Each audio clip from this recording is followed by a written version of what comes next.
Buen día, voy a hablar acerca del capítulo 4, que es la tipología de la Constitución. Esto se encuentra en el Manual de Derecho Constitucional en el tomo 2. Aquí inicia el libro mencionándonos de que existen diversidad de conceptos de constitución y que la búsqueda de un concepto en concreto ha llevado a que muchos conocedores de la materia traten de clasificarlos según sus características más comunes. Tenemos que tener en cuenta de que toda norma jurídica es la consecuencia de un pensamiento de quien la expone, y es así como existe material relevante gracias a los aportes de Hans Kelsen, de Carl Schmitt, de Hermann Hiller, que son como los que han hecho sus teorías sobre la Constitución. A partir de estos conceptos, de estos pensamientos, que surgen distintas maneras de interpretar la Constitución. Y es así como para Hans Kelsen la tipología es lógico-jurídico, jurídico-positivo, formal y material. En cambio, para Carl Schmitt, él lo ve en base a 4 conceptos, que es el absoluto. Aquí para él la Constitución es un todo, es una unidad, y esa unidad en este caso política le corresponde solo al Estado, y que esto es realmente la Constitución. Tiene el segundo concepto, que es el relativo, y que aquí la Constitución ya no es una unidad, sino que es una pluralidad de leyes, y que y que así es como el Estado se va manejando. Luego él crea otro concepto, que sería el tercero, el cual es el positivo, y aquí entra algo que va dando más forma a lo que conocemos hoy en día, y es que dice que la Constitución es una decisión de conjunto sobre el modo y forma de la unidad política. Entonces aquí surge una palabra bien interesante, que es el poder constituyente, y en el cual dice de que constituye la forma y el modo de la unidad política. Más o menos, parafraseando la teoría de él, dice que la voluntad política cuya fuerza o autoridad es capaz de adoptar la concreta decisión de conjunto sobre modo y forma de la propia existencia política, de la unidad política, determina así la existencia del todo. En base a ese concepto un poquito rebuscado, enredado, es que nace el concepto ideal, y aquí que dice que la Constitución debería consistir en la protección del individuo y la seguridad social del poder mismo del Estado, o sea, del mismo poder poder político que el Estado tiene. Y viene otro pensador, que es Hermann Hiller, y tiene un concepto un poco más diferente de lo que es la tipología de la Constitución, porque él es reconocido como el padre del Estado social de derecho. Aquí ya estamos hablando de lo que es los derechos humanos. Y aquí dice que la Constitución debe defender en el terreno político y en el judicial, y que para lo cual debe dar peso a la ponderación de los principios, que son los mandatos de optimización. Y nos dice que tiene 5 conceptos, que están divididos en 2 sociológicos, 2 jurídicos y 1 formal, y que según su aplicación se clasifican en la política total, con 2 subdivisiones, que serían la Constitución no normada y la normada, y que dentro de esta Constitución normada existe la Constitución normada extrajudicialmente. La segunda Constitución, que es la normada jurídicamente. La tercera, que es la jurídica destacada, y una cuarta, que es la Constitución escrita. Ahora, retomando el libro, él nos hace un concepto de tipología constitucional uniendo todas estas teorías para que sea de una forma más genérica, pero que considera a los aportes que ya conocemos. Y es aquí cuando el libro nos menciona lo que es la constitución real y efectiva versus la constitución escrita o jurídica. Estos dos conceptos pues nos dice de que uno depende del otro. Y el pensamiento de Hiller, que dice que la constitución real y efectiva es la acción concreta que da forma a la cooperación de los individuos y grupos que participan en el pensamiento de Hiller, que dice que la constitución real y efectiva es la acción concreta que da forma a la cooperación de los individuos y grupos que participan en el todo. Mientras que la constitución escrita o judicial, si no me equivoco, es la manera de estar ordenado, aun cuando puede estar en confrontación permanente los cambios de tiempo y persona. Ya más genéricamente hablando, el manual nos dice que la constitución real desborda lo meramente jurídico y que se sumerge en las realidades económicas, políticas y sociales de un pueblo. Y es aquí cuando ya surge una constitución escrita, que si bien es cierto es el cuerpo jurídico de estos factores reales de poder, no tiene una vigencia efectiva si no se adapta a la realidad social de su pueblo. Y era lo que decía en un principio, ambas dependen una de la otra. El manual también nos habla acerca de la constitución en el sentido material y en el sentido formal. Y nos dice que en el sentido material, pues que parte de la base de que hay un contenido típico en la Constitución y existe una materia constitucional que es por sí misma el conjunto de reglas o prescripciones que se refieren a la organización y funcionamiento de los poderes públicos, y fija este estudio de la Constitución las competencias que tienen estos órganos. Ahora, la constitución material, por otra parte, se refiere a que es la creación de un orden normativo. Y a esta constitución en sentido estricto, pues cuando ya se documenta, se le llama lo que es la parte orgánica. Y es lo que nosotros, pues, como por ejemplo en nuestra constitución, pues lo vemos en el título 3 al 11, que es la parte orgánica, la cual se refiere a la forma de Estado, la organización de los poderes públicos y al desarrollo de las funciones gubernamentales.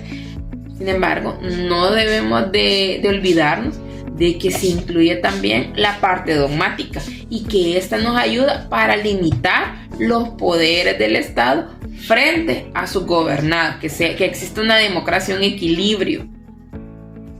La formal pues, alude a la ley suprema contenida en uno o varios documentos escritos y se caracteriza por su preeminencia.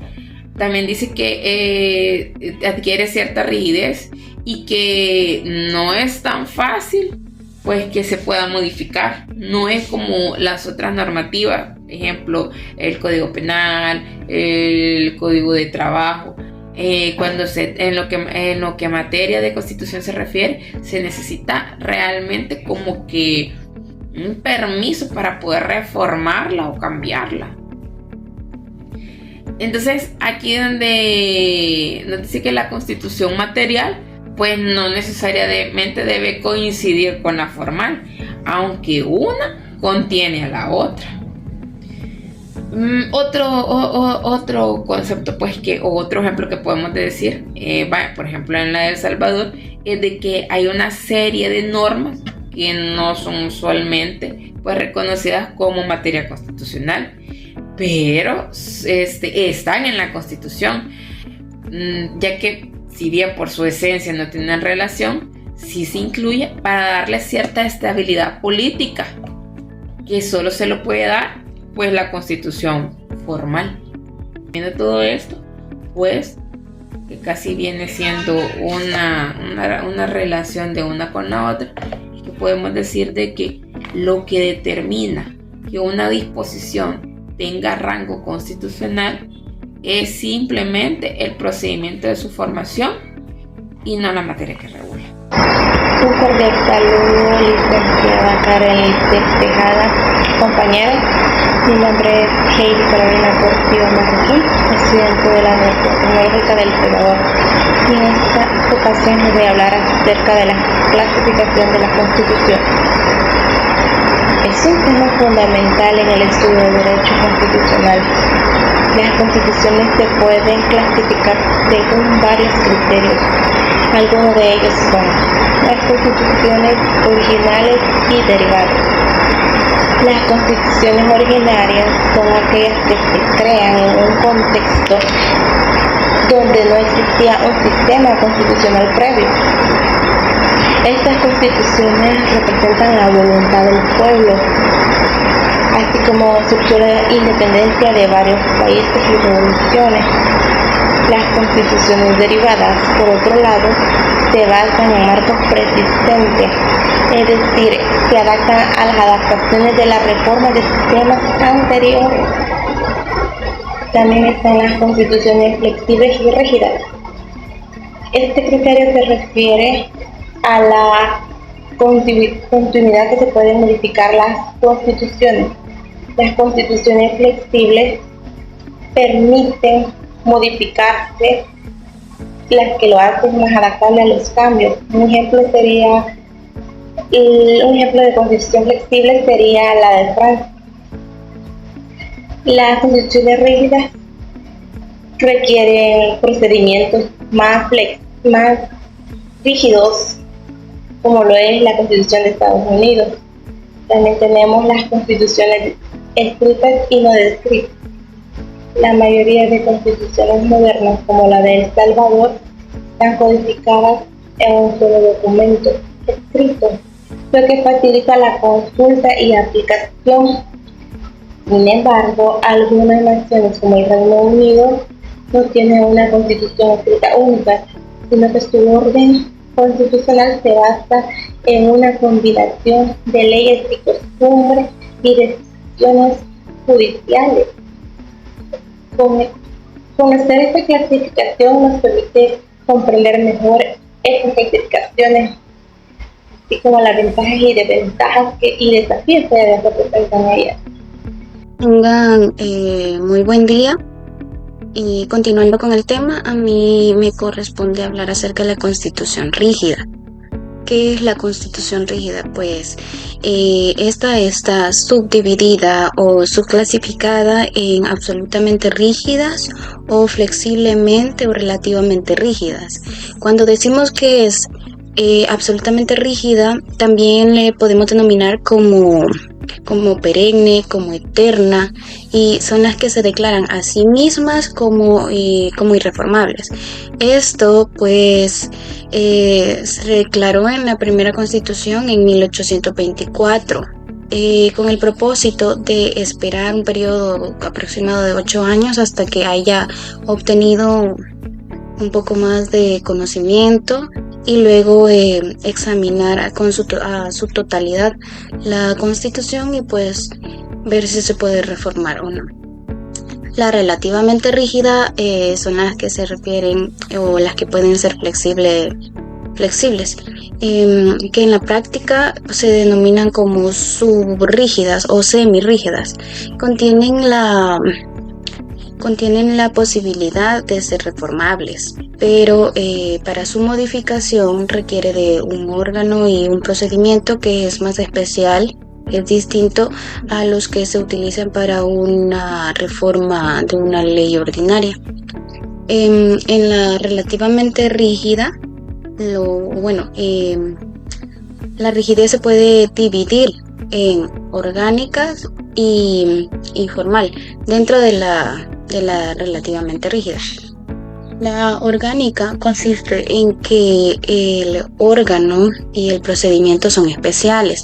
En cambio, la formal se refiere a que el procedimiento consiste en que el órgano es el mismo, pero el procedimiento es el especial. A diferencia de la Constitución flexible, la rígida tiende a tener dificultades para adaptarse a la exigencia histórica del momento. Otra característica o formas puede ser la ideología, pues es la ideología programáticas y utilitarias. ¿En qué consiste? Pues el contenido ideológico es uno de los criterios utilizados para la clasificación, las constituciones, y la cual esta también se puede distinguir en dos: constitución ideológica programática o constitución utilitaria o neutra. ¿Qué es la constitución ideológica? Pues son aquellas cuyas normas tienden en la sociedad. Los problemas socioeconómicos se deben de afrontar y se resuelvan desde una perspectiva doctrinaria determinada. En cuanto a la constitución utilitaria o neutral, estas propuestas consisten en ser neutras, sin ningún tipo de preferencia ideológica. Si nos remontamos al origen de la Constitución, la podemos clasificar en 5 grupos. Sería otorgadas, las pactadas, las democráticas, las pseudodemocráticas e impuestas. Mi nombre es Ana del Carmen Tolentino García y esta ha sido mi pequeña participación, y continuará una compañera exponiendo un poco más del tema. Hola, mi nombre es Abigail Calderón y en este momento voy a continuar hablándoles un poco acerca de la tipología constitucional. Esta clasificación, que atiende a su concordancia con la realidad que pretende normar y por su fin se debe a Lowenstein, quien sostiene que, teniendo en cuenta el cambio fundamental que ha sufrido el papel de la Constitución escrita en la realidad sociopolítica, se hace completamente necesario un nuevo intento de clasificación. El análisis de una Constitución desde un punto de vista supone un examen de la concordancia de las normas escritas de la Constitución en la realidad del proceso del poder, ontológica. De acuerdo a este criterio, se divide en 3: normativas, nominales y semánticas. Las normativas, de acuerdo a lo expresado por el autor, el análisis ontológico radica en la concordancia de las normas constitucionales en la realidad del proceso del poder. En otras palabras, las constituciones normativas son las que realmente norman la actuación del poder estatal. Debe haber una correspondencia entre la norma escrita y el acaecer existencial en materia política. Las nominales, si en la práctica el carácter normativo de la Constitución no se confirma, esta para Lowenstein no será normativa. Una Constitución, afirma, podrá ser jurídicamente válida, pero si la dinámica del proceso político no se adapta a sus normas, la Constitución carece de realidad existencial. Para Lowenstein, Constitución nominal se encuentra en su terreno natural en aquellos estados en los que el constitucionalismo democrático constitucional se ha implantado sin una previa incubación espiritual o madurez política, en un orden social de tipo colonial o feudal agrario. Las semánticas son aquellas constituciones que se aplican pero en beneficio de los detentadores del poder, independientemente que estos sean un individuo, una junta, un comité o un partido. Y las sumarias y desarrolladas. Las sumarias son aquellas que contienen las materias en forma escueta y se limitan a exponer los fundamentos de la organización política. Y las constituciones desarrolladas son las que, además de exponer los fundamentos de dicha organización y ciertas disposiciones relativas a otras materias. Hablemos un poco sobre el contenido. El contenido material de la Constitución se refiere a esa organización y a la forma y estructura del poder. Sus limitaciones sí las hay y sus controles. Es por ello que el contenido de la Constitución puede variar. Una primera línea divisoria se encuentra, pues, de acuerdo a Ware, entre los que consideran una Constitución originaria y casi exclusivamente un documento legal donde hay un lugar para las normas legales y prácticamente solo para ellas. Este ha sido mi aporte en esta tarde y que tengan un buen día.